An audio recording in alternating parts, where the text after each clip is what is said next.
Hello Internet, I'm Jackie Fox and welcome to Politically Non-Binary, where we're going to be breaking down complex political issues in a way that's hopefully as easy to understand as it is unbiased. And today we're going to be diving into the past and future of Trump's tariffs and tariffs more generally in the country. Let's get started. First, let's talk about how the media has covered Trump's tariffs. On one side, left-leaning media outlets often highlight the negative impacts on consumers and international relations. On the other side, right-leaning media outlets tend to focus on the benefits of protecting American industries and jobs. Both sides have valid points, but they often only tell one part of the story.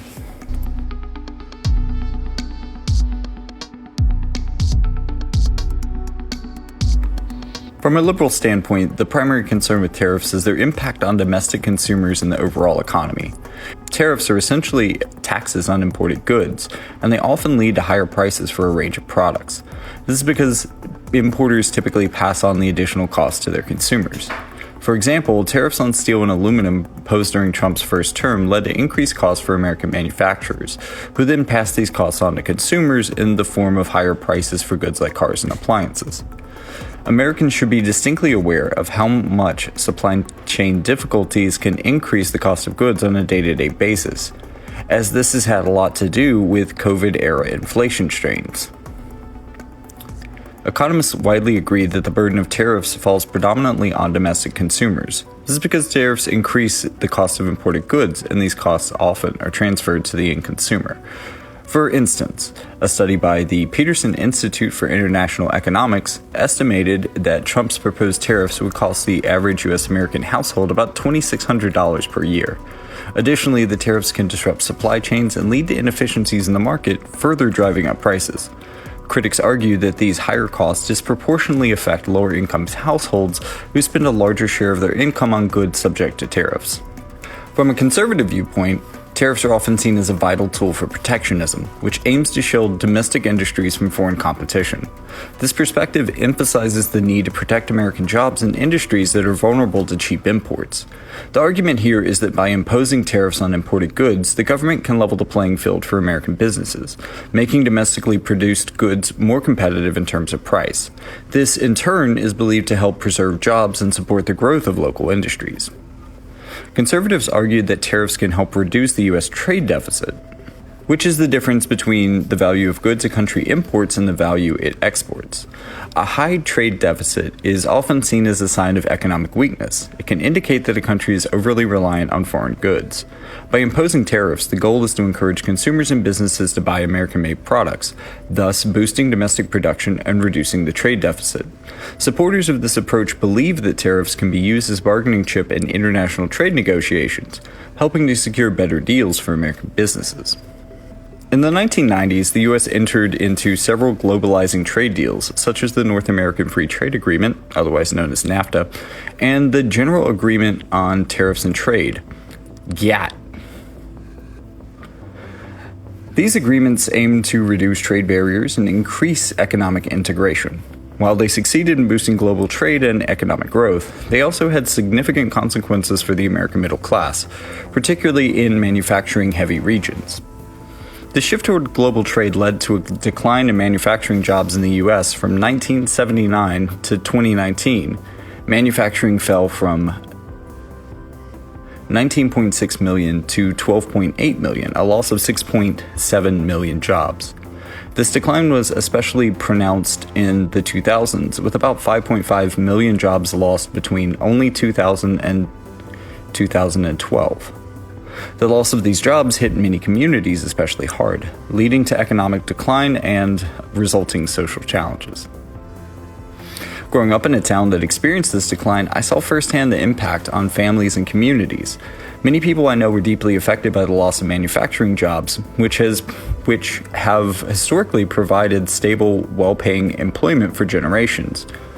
And in this way, a lot of people of my generation didn't see the same sort of economic advantages that their fathers and grandfathers had experienced. This economic pain helps to explain why Trump's message of economic protectionism resonated with so many people. His promises to bring back manufacturing jobs and protect American industry struck a chord with those who felt left behind by globalization. During his first term, Trump imposed a series of tariffs as a part of his America First economic policy. These tariffs targeted a wide range of goods, with a significant focus on Chinese imports. In January of 2018, Trump imposed tariffs on solar panels and washing machines, with rates ranging from 30% to 50%. This move was followed by tariffs on steel at 25% and aluminum at 10% in March of 2018, affecting imports from most countries, including allies like Canada and the European Union. The goal was to protect American industries and reduce the trade deficit, but the results were mixed. The tariffs led to a trade war, with retaliatory tariffs imposed on U.S. goods by affected countries. For example, China implemented retaliatory tariffs equivalent to the $34 billion tariff imposed by the U.S. The impact over the overall economy was complex. While some industries benefited from the protection, others faced higher costs for imported materials, leading to increased prices for consumers. These tariffs also strained international relationships and disrupted global supply chains. One critical issue with tariffs and also sanctions is the lack of a review process. Once enacted, they tend to endure long after the initial purpose has been served. This can lead to prolonged economic strain and other unintended consequences. For example, tariffs imposed during trade disputes often remain in place, affecting industries and consumers long after the original conflict has been resolved. Without a review process, these measures can become entrenched, making it difficult to adapt to changing economic conditions. This lack of flexibility can hinder economic growth and strain international relationships. When Biden took office, he chose not to roll back Trump's tariffs. Instead, he implemented additional tariffs in certain areas. For instance, the Biden administration doubled tariffs on Chinese solar panel components, increasing the levy on Chinese imports of solar wafers and polysilicon from 25% to 50%. This move was part of a broader strategy to support domestic manufacturing and counter harmful practices by China. He also increased the tariff on Chinese electric vehicles from 25% all the way up to 100%, doubling the cost of many of their cost and energy-efficient vehicles. Biden's approach to tariffs has been more targeted, focusing on specific industries and countries. The administration has argued that these measures are necessary to support American jobs and investments, particularly in the clean energy sector. However, the continuation and expansion of tariffs have also faced criticism for potentially increasing costs for American consumers and businesses.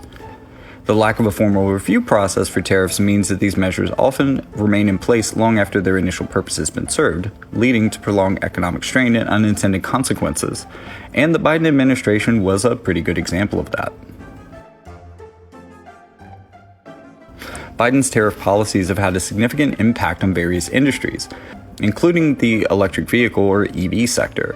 By imposing higher tariffs on Chinese-made EVs and components, Biden aimed to protect American jobs and promote domestic manufacturing.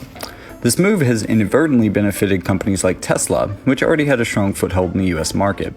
With fewer low-cost Chinese EVs flooding the market, Tesla faces less competition, allowing it to maintain its market share and potentially increase its prices. Elon Musk, CEO of Tesla, has publicly opposed these tariffs, arguing that they distort the market and inhibit free trade. However, the reality is that these tariffs have created a more favorable environment for Tesla by reducing competition from Chinese manufacturers. This protectionist approach aligns with Musk's broader strategy of promoting American manufacturing and innovation. Looking ahead, Trump's proposed tariff policies are likely to continue this trend. Trump has announced plans to impose even more aggressive tariffs on Chinese goods, including EVs and components. These measures are designed to further protect American industries and reduce trade deficits. For Tesla, this could mean continued protection from foreign competition, allowing it to solidify its position as a market leader in the EV sector. While higher tariffs could lead to increased costs for some components, Tesla's established supply chains and domestic manufacturing capabilities might help mitigate these impacts. Additionally, Trump's focus on localizing supply chains and promoting American manufacturing aligns with Musk's vision for Tesla's growth. As a result, Tesla could continue to benefit from a tariff environment that favors domestic producers over foreign competitors. These policies highlight the complex relationship between government trade measures and corporate strategy. illustrating how protectionist policies can sometimes create unexpected advantages for certain companies. Looking ahead, Trump's proposed tariffs are likely to continue this trend.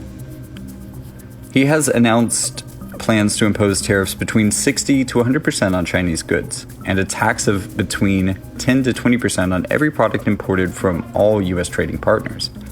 Trump has announced plans to impose more aggressive tariffs on Chinese goods, including EVs and components. These measures are designed to protect American industries and reduce the trade deficit. But for Tesla, this could mean continued protection from foreign competition, allowing the company to solidify its position as a market leader in the EV sector. On the 2024 campaign trail, tariff policy quickly became a partisan issue, with each political party acting in lockstep with the partisan mainstream sources to divide this issue and show only the average American only one side of it. Behind the scenes, though, and outside the media hype cycle, both presidents seem to have similar protectionist policies and priorities that make tariffs appealing to them. Their execution of these tariffs may be wildly different on a strategic level, but the intended outcome for each man is similar: discourage Americans from shopping abroad so that domestic manufacturers can hope to make a living serving their country if nowhere else. This accumulation of 3 consecutive administrations, each heavy-handed in some way with tariffs, and their tendency to stay in place once enacted, has economists warning that such high tariffs could lead to significant price increases for consumers, as importers typically pass on these costs. For example, the cost of electronics, which rely heavily on Chinese imports specifically, could surge by up to 45%. This is in addition to the inflationary pressure that's already applied by the tariff schemes that we already have on the books. The effectiveness of these tariffs is a subject of intense debate. Supporters believe that higher tariffs will protect American jobs and industries, reduce the trade deficit, and strengthen the economy. They argue that tariffs can serve as a powerful tool in trade negotiations, forcing other countries to play fair. However, critics warn that increased costs could outweigh these benefits. Higher prices for goods could lead to slower economic growth and higher inflation, ultimately hurting American consumers and businesses, and maybe more than it helps them. Additionally, tariffs can disrupt global supply chains, leading to inefficiencies and higher costs for industries that rely on imported materials. The key moving forward will be finding a balance between protectionism and maintaining healthy trade relationships. So, in conclusion, while Trump's tariffs have had some positive effects in certain industries, they've also led to higher prices and strained international relationships. So, while tariffs themselves maybe aren't evil and maybe aren't a thing that you should be overly scared of, especially because a lot of these projections are talking about kind of the immediate effects of these tariffs. And as supply chains shift to American-made goods, and as consumers shift to American-made goods, and as more American-made goods are stocked and available for our consumers, then we should be able to bring prices back down in the long run, or at least that's what the right is hoping for. And whether or not that happens really is the crux of whether or not this is a good policy. There is also the other thing that no one else has really mentioned here, and that is that, especially after we saw during the pandemic, it's also quite likely that American producers will increase their prices alongside the tariffs a bit, to the point where they're still cost competitive, but taking advantage of the fact that now their competitors have one hand tied behind their backs. I mean, if you don't think that will happen, you must have been asleep for the entirety of 2000 to 2023, because just the amount of price gouging that continued on from that point because of a high point that had been established by supply chain disruption. I mean, it was everywhere. And as a matter of fact, a lot of these things could have also been in part a result of the trade war that we had just gone through, and additionally these tariffs never being removed from the books. So this really is a complex issue, and there could be positives that we see from this policy into the future, but at the same time it seems like the most certain thing is that it's going to be rough for a little bit, because one thing that most economists, even if they do see this favorably, will agree that tariffs of this level are going to cause a lot of disruption, and that the American market needs time to rearrange itself and reestablish itself such that it can deal with those pressures and strains. And even though we have a few more months, or at least over a month, until Trump is officially president, a lot of economists warn that it might take as much as a year to fully become less dependent on those more expensive foreign goods by building up domestic supply chains. In researching this video, I've come to the following conclusions about how Trump's tariffs are going to work out based on all the data that I've seen. It looks like if Trump's goal is protectionism, and specifically reshoring American jobs, there's at least two things that need to happen. The first is he needs to announce these tariffs as soon as he gets into office, but not put them in place, or maybe write them in place so that they don't come into place for a year or maybe 2 years, because this will give American companies time to reshore and figure out exactly how they want to do their supply chains to avoid the tariffs in the future. And economists have said that this is going to take, at a minimum, like 1 to 2 years. And this could minimize a lot of the reported shocks of the Trump tariffs fairly considerably. However, there are still going to be problems. It's not going to mitigate them entirely. And in addition to that, the tariffs that are most likely to be successful are the blanket tariffs, the 10% to everyone tariff. Because one thing that specific targeted tariffs like the ones that Joe Biden tends to favor do is that they just force American companies to buy from other countries that aren't the one that's targeted, effectively moving maybe their sales from China to Vietnam. Ultimately, this doesn't result in any reshoring or protection of American jobs. It just moves supply chains to somewhere less efficient, or somewhere with a lesser quality product. So it's these blanket tariffs that are most likely to bring work back into America. But these are also basically a global tax on imported goods, and that could be especially difficult for certain portions of the population.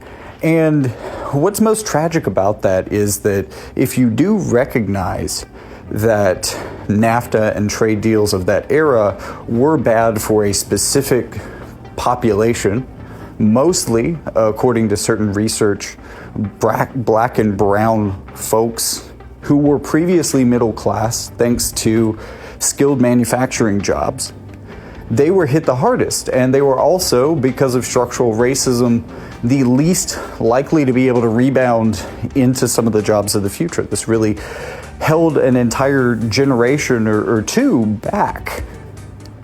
But the sad thing is that those people who were affected negatively by that, who are now more statistically likely to be in the lower class than their fathers or their grandfathers, they're now bearing the brunt of increased tariffs on the products that they are far more likely to buy. Because it's nice to buy American. It's cool. It feels good. You know, shop local. But shop local is also one of those philosophies that's really just for yuppies that have the money to do it. For the lower class, we have to buy imported. We can't afford the American goods already, especially if their prices inflate to take advantage of the tariffs. Say if tariffs across the board go up 10%, 20%, then it would be very easy for American retailers to raise their prices maybe 1 or 2, 3, 4, even 5%, maybe even 10 if they get greedy. And without price controls, which is something that the Trump administration or even the Biden administration to a certain degree would never consider, this is also likely to happen. Because to maximize profits, you only have to be so good. You only have to be so much cheaper. This is kind of the unfortunate reality of how these tariffs will go one way or another.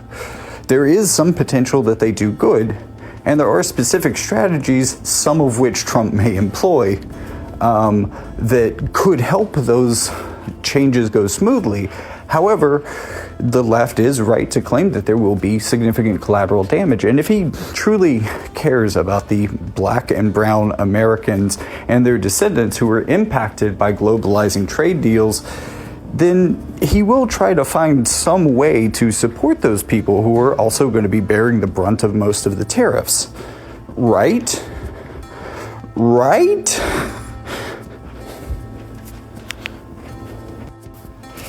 So, with all that being said, thank you very much for watching. Remember to like and subscribe, and because I cover controversial content, please ring the bell so that you get to see all of my videos. There also will be a link in the description. I don't know if it'll work. Eventually I'll figure something out, but it should link to my books on Amazon as Jackie Fox. I write fantasy and fiction there, and I'd really appreciate it if you picked up one of my books. It'd make a great Christmas present if you do that kind of thing. Or you could support the channel on Patreon or Ko-fi. I am Jackie Fox at both of those. Don't really do a lot of social media, but there is a Discord that you could join. If you are interested, let me know in the comments. I'll just send you a link to it. And I guess with all that being said, leave a comment. Tell me what you think of this, which side of this you're on, because I definitely know plenty of people who could be on either side of this. And, you know, I think for some people, it kind of depends on where you grew up and also which side of the media you've been listening to. Because, you know, as I said at the beginning of this one, this has been an issue where neither side is telling the whole truth, and they're both kind of lying by omission. And I think as adults, we can hear all of the evidence and still come to a good conclusion. You don't have to paternalize it and only tell us the part of the truth that you think we'll accept or you think we'll take, and still come to the conclusion that you want us to. If you want a news source that doesn't paternalize you, again, like and subscribe. And with all that being said, thank you so much for listening, and I'll see you in the next one.